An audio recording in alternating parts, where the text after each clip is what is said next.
भाभी, ओ भाभी, अरे आप अब तक तैयार नहीं हुई। ये चौथी बार भेजा है माँ ने आपको बुलाने।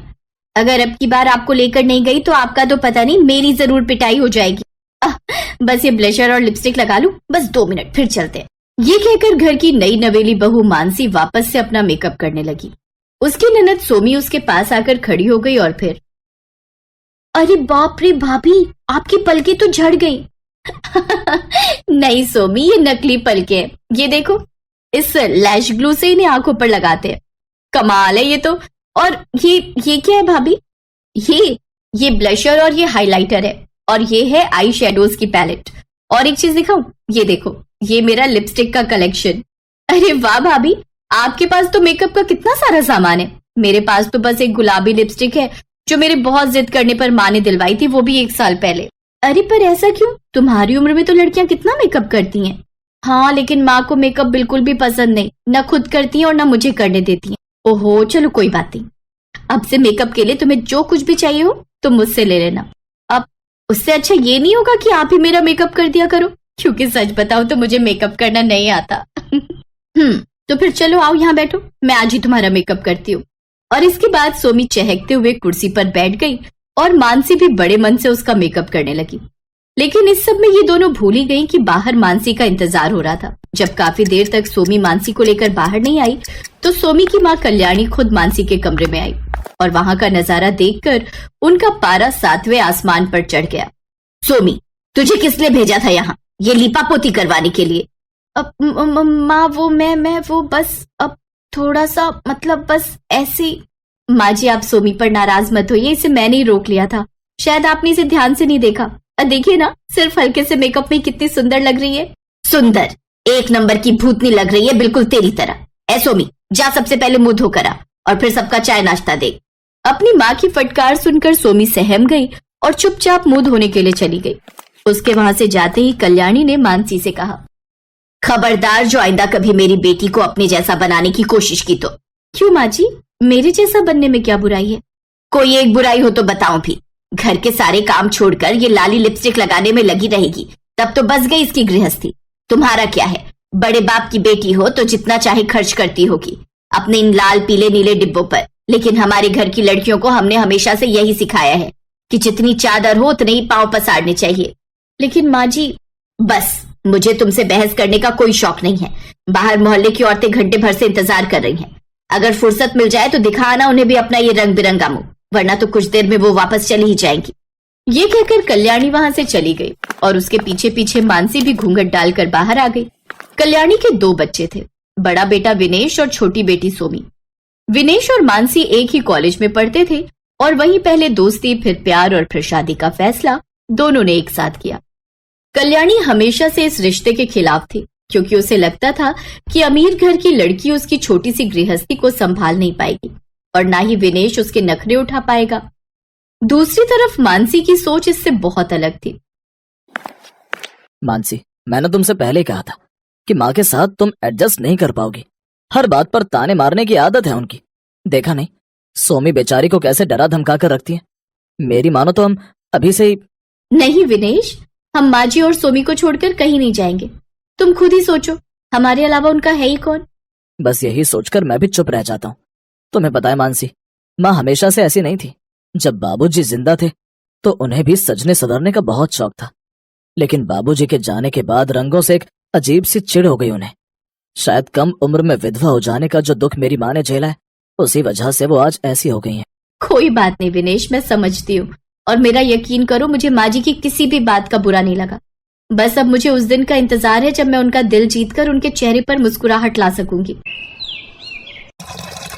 ओफो, आज फिर आटा गीला हो गया मुझसे। अब क्या करूं? माँ जी देखेंगी तो बहुत गुस्सा करेंगी। नहीं करेंगी, क्योंकि माँ के आने से पहले ही मैं इस आटे को ठीक कर दूंगी। लाओ भाभी, मुझे दो। थैंक्स सोमी, सच में अगर तुम ना होती तो मेरा क्या होता? अरे भाभी, ये इतना बड़ा भी काम नहीं है। वैसे भाभी, आपको आज शाम को कुछ काम है क्या? अच्छा छोड़ो, जाने दो। अरे ऐसे कैसे जाने दो, बताओ ना, मैं बिल्कुल फ्री हूँ शाम को। क्या सीखना है आज? अब मुझे ना आईलाइनर लगाना सीखना है। मेरी सारी दोस्तें लगाती है पर मुझे ही नहीं आता।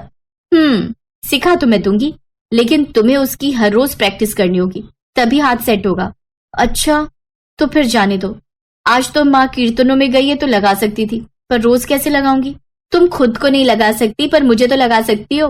क्या मतलब भाभी? मतलब ये ननद रानी कि आज से हर शाम जब माँ जी पूजा पाठ करती हैं तो मैं तुम्हें फुल मेकअप करना सिखाऊंगी, और हर सुबह जब माँ जी मंदिर जाती हैं तो तुम मेरा मेकअप किया करना।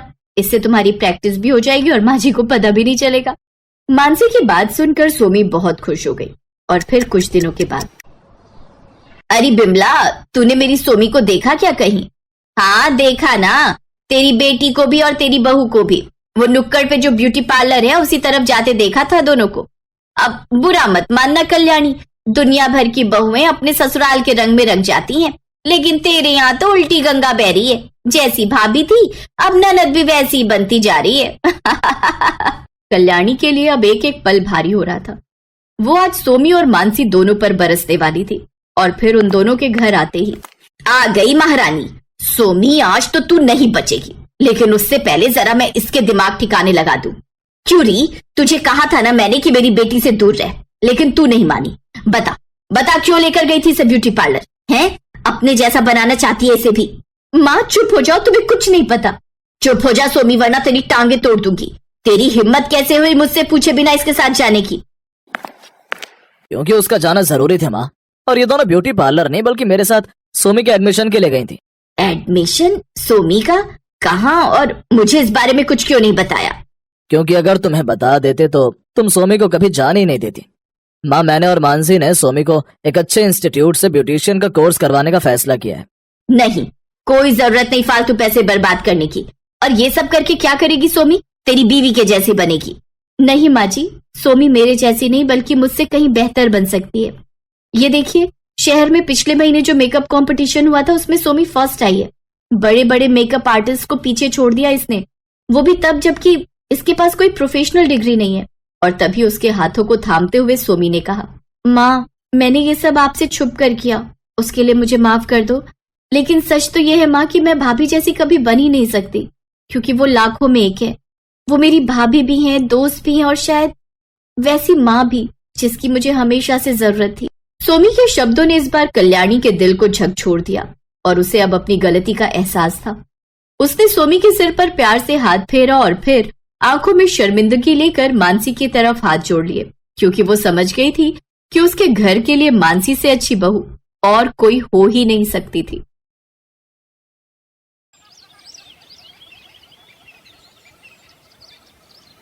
अरे माला, जल्दी करना, देर हो रही है। बस भाभी आ गई, मैं जरा चप्पल पहन लूं। जल्दी आ जा, नहीं तो तेरे भैया गुस्सा करेंगे। आ गई भाभी। भाभी, आज साइकिल पर पीछे मैं बैठूंगी। अच्छा दादी, और मैं कहाँ बैठूंगी? आप आगे बैठ जाओ ना, जैसे मैं बैठती हूँ। हट पगली, साइकिल पर आगे छोटे बच्चे बैठते हैं, बड़े नहीं। ये कहानी है माला और सरिता की। माला और किशन भाई बहन थे। कुछ साल पहले एक हादसे में माला के माता पिता की मौत हो गई। तभी से किशन ने माला की सारी जिम्मेदारी उठा ली। माला को माँ और भाभी का प्यार मिले, इसलिए किशन ने सरिता से शादी कर ली। सरिता ने भी माला को अपनी बेटी ही मान लिया। वो माला पर जान छिड़कती थी। उस दिन किशन, माला और सरिता गांव में ही एक शादी में जा रहे थे। फिर शादी में खाना खाते हुए, भाभी, ये दुल्हन ने क्या पहना हुआ है? ये लहंगा है। अब तेरे पास भी तो है वो हरा वाला। नहीं, लेकिन ये तो उसके जैसा बिल्कुल नहीं है। क्योंकि ये दुल्हन का लहंगा है और बहुत महंगा भी आता है। अच्छा, तो कितने का मिलता है ये वाला लहंगा भाभी? अरे तू ऐसे क्यों पूछ रही है? जब मेरी शादी होगी ना तो आप मुझे ये लेकर दोगी?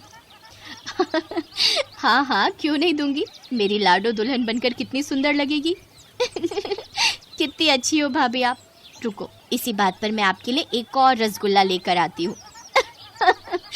अच्छा, चंट कहीं की। माला और सरिता जिस शादी में गए थे वो गांव के जमींदार की बेटी की शादी थी। जमींदार के पास पैसों की कमी तो थी नहीं, इसलिए उसने अपनी बेटी के लिए शहर से बहुत ही महंगा ब्राइडल लहंगा सिलवाया था।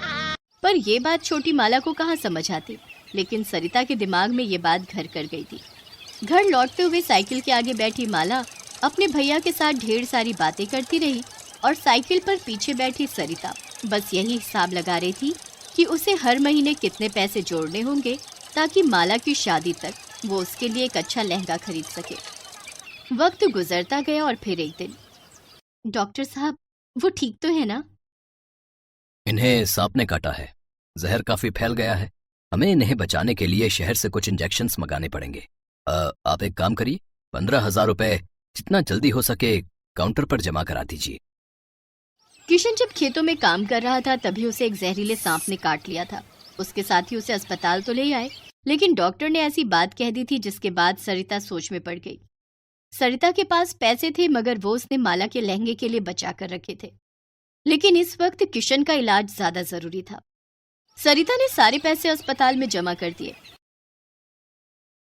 इस तरह किशन की जान तो बच गई, लेकिन वो पहले से बहुत कमजोर हो गया। फिर डॉक्टर ने सरिता से कहा, देखिए इनकी जान तो बच गई है, लेकिन 3-4 महीने इनसे कोई भारी काम मत करवाना, ये झेल नहीं पाएंगे। इनकी सेवा करो और खूब खिलाई पिलाई भी करनी होगी। जी डॉक्टर साहब। उस दिन से सरिता पर घर चलाने की पूरी जिम्मेदारी आ गई। हालांकि अच्छी बात यह थी कि अब माला जवान हो गई थी, तो माला घर का काम देखती और सरिता बाहर जाकर एक फैक्ट्री में काम करने लगी।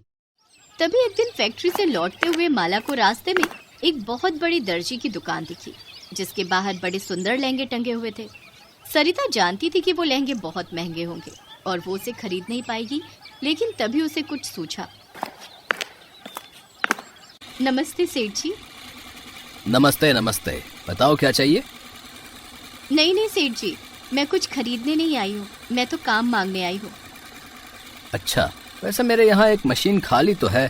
तुम्हें सिलाई आती है? आती तो नहीं है सेठ जी, पर राम कसम बहुत मेहनत करूंगी, जल्दी से जल्दी सीख लूंगी। चाहे तो मुझे आप पैसे मत देना, बस बढ़िया लहंगा सिलना सिखा देना। सरिता की आंखों में सच्चाई देखकर सेठ ने उसे काम पर रख लिया।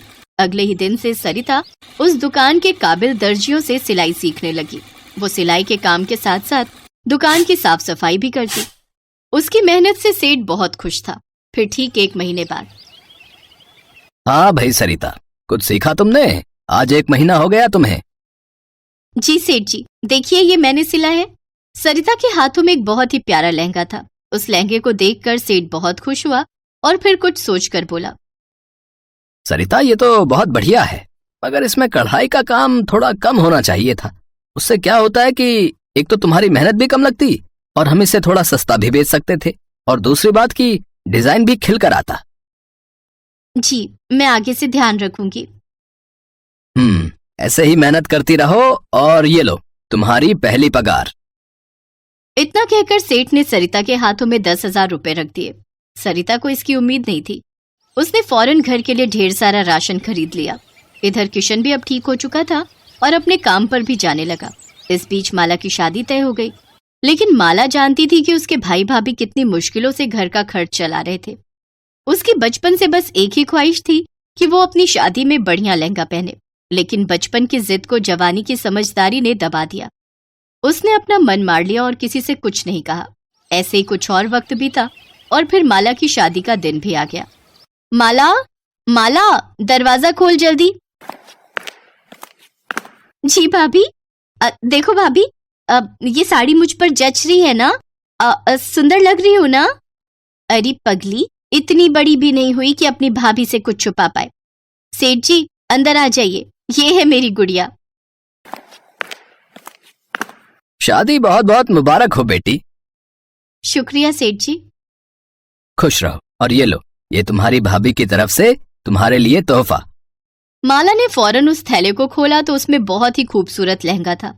माला कुछ न कह सकी, वो बस सरिता की तरफ देखकर रोई जा रही थी। और फिर, तुम्हें पता है बेटी, तुम शादी में बढ़िया लहंगा पहन सको, इसके लिए तुम्हारी भाभी ने मेरी दुकान पर काम करना शुरू किया। दिन रात सिलाई का काम सीखा और फिर हर रोज थोड़ा थोड़ा करके इसने अपने हाथों से तुम्हारे लिए ये लहंगा सिला है। पर सेठ जी, आपके बिना ये मुमकिन ना हो पाता। अरे मैंने तो सिर्फ तुम्हें कपड़ा दिया, लेकिन तुमने अपना सब कुछ दे दिया इसमें। ये लहंगा सच में अनमोल है। मुझे नहीं पता कि इस गांव में इतना महंगा लहंगा आज तक किसी दुल्हन ने पहना है कि नहीं। नहीं पहना होगा सेठ जी, क्योंकि किसी भी दुल्हन के पास इतना प्यार करने वाली माँ जैसी भाभी थोड़ी ही होगी। भाभी,